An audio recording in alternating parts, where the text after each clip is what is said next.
Champions ট্রফিতে অংশ নিতে দুবাইয়ে টাইগাররা একদিনের বিশ্রাম শেষে শনিবার অনুশীলনে নামবে শান্তর দল। 20 ফেব্রুয়ারি ভারতের বিপক্ষে ম্যাচ দিয়ে শুরু মিশন। মেগা ইভেন্টে বাংলাদেশের সহ অধিনায়ক মিরাজ। প্রস্তুতির ঘাটতি থাকলেও আশাবাদী দল। শুভকামনা জানিয়ে ফেসবুকে আবেগঘন পোস্ট স্কোয়াডে জায়গা না পাওয়া লিটনের। ত্রিদেশীয় সিরিজের ফাইনালে বিকেলে মুখোমুখি হবে পাকিস্তান নিউজিল্যান্ড। চ্যাম্পিয়ন্স ট্রফির আগে কারাচিতে হাড্ডাহাড্ডি লড়াইয়ের আভাস। ডিপিএল এর জন্য শক্তিশালী দল গঠন মোহামেডানের। ফরচুন বরিশালের মতো আধিপত্য বিস্তারের লক্ষ্য তামিমের। সাদা কালো জার্সিতে খেলবেন মুশফিক মাহমুদুল্লাহ। এবং 21 পদকের জন্য মন্ত্রণালয়ের বিবেচনায় নেই সাফজয়ী ফুটবল দলের সব সদস্য। অগ্রাধিকার কেবল ফাইনালে শুরুর একাদশ। মানতে নারাজ ফেডারেশন। চ্যাম্পিয়ন্স ট্রফিতে বাংলাদেশ দল কেমন করবে তা নিয়ে সমর্থকরা করছেন চুল চেরা বিশ্লেষণ। ওপেন করবেন কারা আর ফিনিশিং এর দায়িত্বই বা কার হাতে? বোলিং লাইন আপ কেমন হবে? এমন নানা প্রশ্ন দেখা যাচ্ছে সামাজিক যোগাযোগ মাধ্যমে। বাংলাদেশ দলের সম্ভাব্য লাইন আপ নিয়েই এবারের প্রতিবেদন। চ্যাম্পিয়ন্স ট্রফিতে বাংলাদেশের হয়ে ওপেন করার কথা তানজিদ হাসান তামিম ও সৌম্য সরকারের। 2024 সালে ব্যাট হাতে সময়টা মন্দ যায়নি তানজিদ তামিমের। 7 ওয়ানডেতে 250 সহ 234 রান। গেল বছর দারুণ কেটেছে সৌম্য সরকারের। 9 ম্যাচে 250 সহ করেছেন 257 রান। দুবাই ও রাওয়ালপিন্ডির উইকেট ব্যাটিং সহায়ক হয় চ্যাম্পিয়ন্স ট্রফিতে এই দুজনের কাছ থেকে ঝোড়ো ইনিংস আশা করতেই পারে বাংলাদেশ। বাংলাদেশ দলের ব্যাটিং অর্ডারে 3 ও 4 নম্বরে আসার কথা অধিনায়ক নাজমুল হোসেন শান্ত ও তাহিদ হৃদয়ের। ইনজুরির কারণে গেল বছর ওয়েস্ট ইন্ডিজের বিপক্ষে ওয়ানডে সিরিজ খেলতে পারেনি শান্ত। তার আগে 5 ওয়ানডেতে করেছেন 286 রান। আছে একটি সেঞ্চুরি ও একটি 50। তবে 2024 সালটা ছন্দে কাটেনি তাহিদ হৃদয়ের। 6 ম্যাচে করেছেন 150 রান। সুযোগ রয়েছে চ্যাম্পিয়ন্স ট্রফিতে নিজেকে মেলে ধরার। মিডল অর্ডারে টাইগারদের ভরসা 2 অভিজ্ঞ ক্রিকেটার মুশফিকুর রহিম ও মাহমুদুল্লাহ রিয়াদ। সবশেষ 2017 সালে চ্যাম্পিয়ন্স ট্রফিতে 4 ম্যাচে 163 রান করেছিলেন মুশফিকুর রহিম। তবে 2024 সালে ব্যাট হাতে খুব একটা ছন্দে ছিলেন না। 4 ওয়ানডেতে করেছেন 136 রান। 2017 সালে চ্যাম্পিয়ন্স ট্রফিতে একটি সেঞ্চুরি সহ 4 ম্যাচে 137 রান করেছিলেন মাহমুদুল্লাহ রিয়াদ। এবার নিজের শেষ চ্যাম্পিয়ন্স ট্রফি খেলবেন তিনি। 2024 সালে ব্যাট হাতে দারুণ পারফর্ম করে 9 ওয়ানডেতে 337 রান করেছেন মাহমুদুল্লাহ। 2024 সালে 5টি ওয়ানডে ম্যাচ খেলে 151 রান করা জাকির আলী অনিক খেলতে পারেন মিডল অর্ডারে, ঝড় তুলতে পারেন লোয়ার অর্ডারে। তার দিকে চেয়ে থাকবে বাংলাদেশ। এছাড়াও মেহেদি মিরাজের ব্যাটিং পারফরমেন্সের ওপর বাংলাদেশের সাফল্য অনেকটাই নির্ভর করবে। টপ, মিডল কিংবা লোয়ার যে কোনো অর্ডারই নামানো যায় মিরাজকে।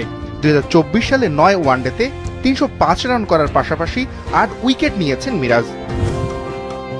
বোলিংয়ে স্পিন বিভাগে মিরাজের সঙ্গে নাসুম আহমেদ হতে পারেন ট্রাম্প কার্ড। তবে উইকেট স্পিন সহায়ক না হলে তাকে একাদশে দেখার সম্ভাবনা কম। একইভাবে রিশাদকেও একাদশে বিবেচনা করা হতে পারে উইকেট দেখে। দলের একমাত্র লেগ স্পিনার রিশাদ ব্যাট হাতেও ঝড় তুলতে পারেন। চ্যাম্পিয়ন্স ট্রফিতে দুর্দান্ত এক পেস ইউনিট নিয়ে যাচ্ছে বাংলাদেশ। 2024 সালে 7 ওয়ানডেতে 14 উইকেট নেয়া তাসকিন আহমেদ দলের মূল পেসার। তাসকিনের মতো দ্বিতীয়বার চ্যাম্পিয়ন্স ট্রফি খেলবেন মুস্তাফিজুর রহমান। গেল বছর 4 ওয়ানডেতে 10 উইকেট নিয়েছেন এই কাটার মাস্টার। দলের বাকি 2 পেসার নাহিদ রানা ও তানজিম সাকিব প্রথমবারের মতো খেলবেন চ্যাম্পিয়ন্স ট্রফি। এই 2 তরুণ বিশ্ব আসরে নিজেকে কতটা মেলে ধরতে পারেন সেটি এখন দেখার অপেক্ষা।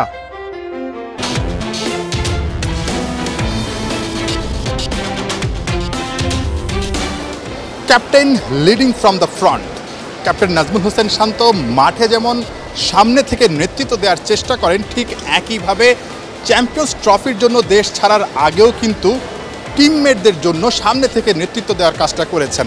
সবার আগে তিনি এয়ারপোর্টে এসেছেন। এয়ারপোর্টে এসে মোটামুটি মিডিয়ার চাপ যেটা সবসময় আসলে সামলাতে হয়, সেই চাপটা তিনি আসলে সবার আগে সামলেছেন এবং খুব ভালোভাবে সামলে এয়ারপোর্টে প্রবেশ করেছেন। এবং প্রবেশ করার পর ঠিক পেছনে যারা আসলে টিম বাসে করে আসছিলেন তার টিমমেটরা সবার জন্য একটা বার্তা দিয়ে দিয়েছেন যে এদিকে ঢুকতে গেলে বা ভিআইপি গেট দিয়ে ঢুকতে গেলে আসলে একটা হ্যাসেলের শিকার হতে পারে, যার কারণে তাদেরকে আসলে পাঠিয়ে দিয়েছেন ভিভিআইপি যেই গেটটা সেই গেটটার দিকে। নাজমুল হোসেন শান্তর পরামর্শ অনুযায়ী তারা ঠিকঠাকভাবে আসলে এয়ারপোর্টে প্রবেশ করেছেন। মুশফিকুর রহিমকেও আমরা দেখেছি বেশ চাপ সামলে আসলে এয়ারপোর্টে প্রবেশ করেছেন। তিনি যখন ঢুকছিলেন সবাই কিন্তু যারা বাহিরে অপেক্ষা করছিলেন এক নজর ক্রিকেটারদেরকে দেখার জন্য একটা কথাই বলছিলেন, মুশফিক ভাই ট্রফিটা চাই।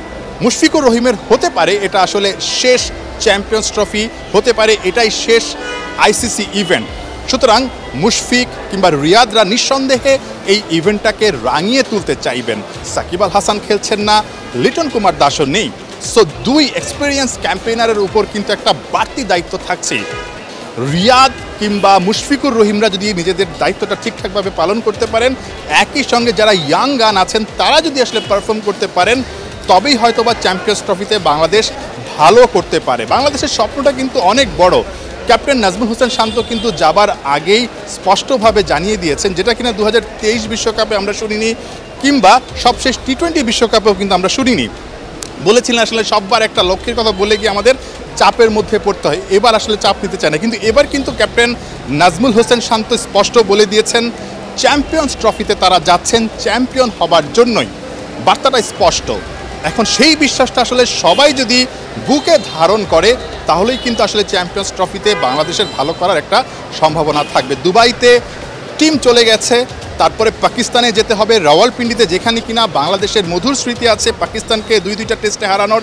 সুতরাং সেটা আসলে একটা আত্মবিশ্বাসের জ্বালানি দিবে টাইগারদেরকে। তবে প্রথম অ্যাসাইনমেন্টটাই কিন্তু ভারতের বিপক্ষে, শক্তিশালী প্রতিপক্ষ। নিউজিল্যান্ড আছে গ্রুপে, পাকিস্তান আছে। বাংলাদেশের জন্য কিন্তু খুব একটা সহজ নয় কাজটা। লক্ষ্য, আশা বা স্বপ্ন নেই, চিন্তার সবটুকু নিজের বোলিং নিয়ে। দেশ ও দলের জন্য কিছু করতে চান নাহিদ রানা। এর চেয়ে ভালো অনুভূতি নাকি আর কিছুতেই নেই। প্রথমবার আইসিসি টুর্নামেন্টে অংশ নেওয়ার অপেক্ষায় চাপাই নবাবগঞ্জ এক্সপ্রেস। ছোটোতে একবার দেখছিলাম চ্যাম্পিয়ন ট্রফি, তো তখন কখনো মনে হয় না যে চ্যাম্পিয়ন ট্রফি খেলবো। তখন জাস্ট ক্রিকেটটা দেখতাম এবং ইমোশনালি অ্যাটাচ ছিলাম ক্রিকেটের সাথে। তো কথায় আছে মানুষ তার স্বপ্নের সমান বড়, তবে নাহিদ রানার বেলায় অন্তত এ বাক্য ভুল।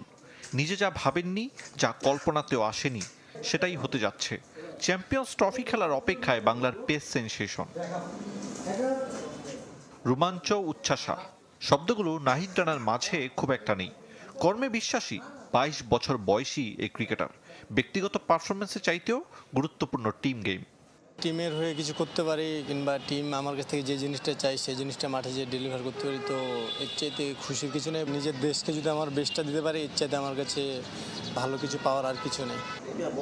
গতির কারণে প্রশংসিত নাহিদ রানার বোলিং, তবে শেষ বিপিএল এর পারফরমেন্স নিয়ে তৃপ্ত নন। 10 উইকেট নেয়া এ বোলার দলের মতোই শেষ দিকে ডুবেছেন হতাশায়।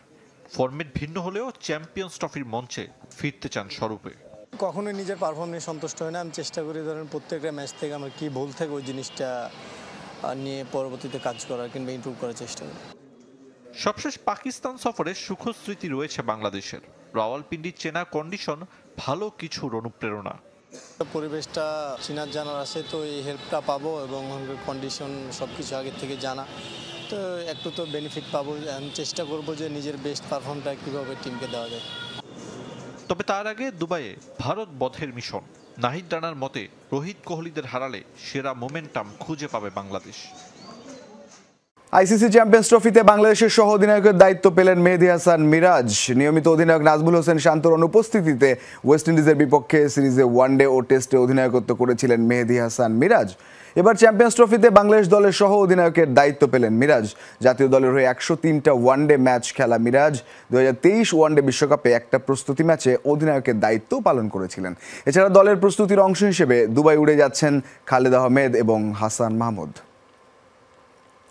আইসিসি শাস্তি পেলেন পাকিস্তানের 3 ক্রিকেটার শাহিন আফ্রিদি, সৌদ শাকিল ও কামরান গুলাম। আফ্রিদিকে ম্যাচ ফিট 25%, সৌদ শাকিল ও কামরান গুলামকে 10% করে জরিমানা করেছে আন্তর্জাতিক ক্রিকেট কাউন্সিল। এছাড়া একটি করে ডিমেরিট পয়েন্ট পেয়েছেন এই 3 পাক ক্রিকেটার। শাহিন আফ্রিদি আচরণবিধির 2.12 অনুচ্ছেদ লঙ্ঘন করেছেন। ত্রিদেশীয় সিরিজের তৃতীয় ওয়ানডেতে প্রোটিয়া ব্যাটার ম্যাথু ব্রিটসকে রান নেয়ার পথে ইচ্ছাকৃত বাধা দেন আফ্রিদি। অন্যদিকে প্রোটিয়া অধিনায়ক টেম্বা বাভুমা রান আউট হওয়ার পর কাছাকাছি গিয়ে আগ্রাসী উদযাপন করেন সৌদ শাকিল ও কামরান গুলাম। দুজনকে আচরণবিধি 2.5 অনুচ্ছেদ ভঙ্গ করার শাস্তি দেওয়া হয়েছে। গত 2 বছরে এবারই প্রথম ডিমেরিট পেলেন এই 3 ক্রিকেটার। চ্যাম্পিয়ন্স ট্রফির এই ফটো সেশনে হয়তো লিটন দাসও থাকতে পারতেন, কিন্তু ফর্ম হারিয়ে দল থেকে বাদ পড়ায় সে সুযোগ আগেই হারিয়েছেন এলকেডি। তবে তাতে আফসোস না করে বরং ফেসবুকে পোস্ট করে জানিয়ে দিয়েছেন স্কোয়াডের 16তম সদস্য হিসেবে দলকে গলা ফাটিয়ে সমর্থন দেবেন। সবশেষ 13 ওয়ানডেতে একটাও 50-র দেখা পাননি টাইগার ওপেনার। মাত্র 13 গড়ে করেছেন 164 রান। এমন পারফরমেন্সে তার উপর আস্থা হারায় নির্বাচকেরা। অবশ্য শুধু সবশেষ 13 ওয়ানডেতে নয়, বিপিএল এর শুরুতেও রান খরায় ভুগছিলেন লিটন। সবকিছুর বিবেচনায় চ্যাম্পিয়ন্স ট্রফির স্কোয়াডে সুযোগ দেয়া হয়নি ক্লাসিক্যাল এই ব্যাটারকে। তার জায়গায় নেওয়া হয় পাওয়ার হিটার পারভেজ হোসেন ইমনকে। অবশ্য দল থেকে বাদ পড়ার দিনেই বিপিএল এ দুর্দান্ত সেঞ্চুরি তুলে নিয়েছিলেন লিটন। তবে তখন যে অনেক দেরি হয়ে গেছে। দল ঘোষণা হয়ে যাওয়ায় তাকে নিয়ে আর চিন্তা করেনি নির্বাচকেরা। যদিও সুযোগ ছিল স্কোয়াডে তাকে নেয়ার, তবে সেক্ষেত্রে ইমনকে বাদ দিতে হতো, যা চায়নি সিলেক্টরেরা। দল থেকে বাদ পড়ে ঠিকই ফর্মে ফিরেছেন লিটন, আর আফসোসও করছেন। যদি কিছুদিন আগে ফর্ম ফিরে পেতেন তবে শুক্রবার রাতে হয়তো তিনিও দুবাইয়ের বিমান ধরতেন। তবে এসব নিয়ে ভাবছেন না টাইগার ব্যাটার। টাইগারদের শুভকামনা জানিয়ে ফেসবুকে তিনি লিখেছেন, চ্যাম্পিয়ন্স ট্রফিতে টাইগারদের প্রতিটি রান, উইকেট এবং ক্যাচের জন্য উদযাপন করবেন। তিনি বিশ্বাস করেন এই টুর্নামেন্টে দল নিজেদের সেরাটা দিয়ে খেলবে। নিজেদের শক্তি সামর্থ্য কতটুকু সেটা পুরো বিশ্বকে দেখিয়ে দিতে উৎসাহ জুগিয়েছেন লিটন।